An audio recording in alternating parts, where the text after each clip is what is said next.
I create a YouTube thumbnails. So my goal for this video is to show you new techniques that will help you improve your productivity and make it easier for you to create time. So without further ado,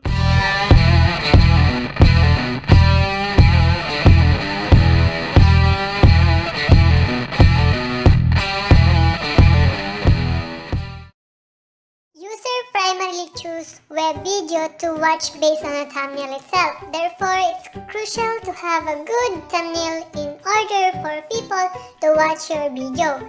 So in this video, I'm going to show you how to create a thumbnail. Let's go over to the website where I make my thumbnails. So the website that I use is canva.com. As you can see on the upper right side, you can click the create design button and choose different kind of custom dimension. So let's go down to the YouTube thumbnails.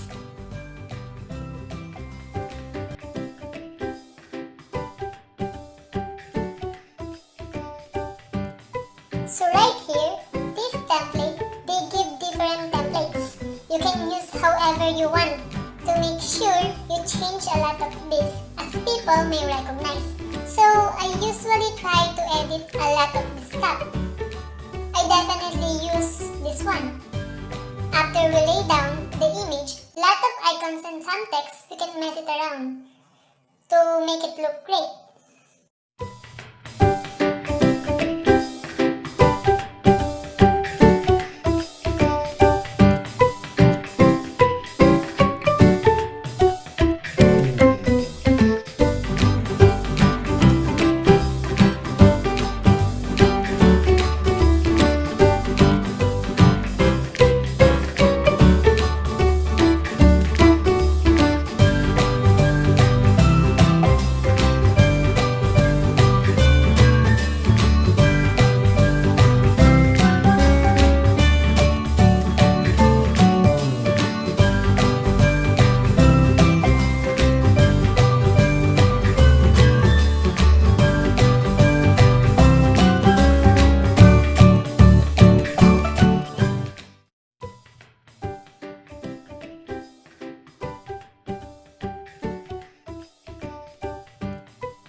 I made a few adjustments to the text and icon right here.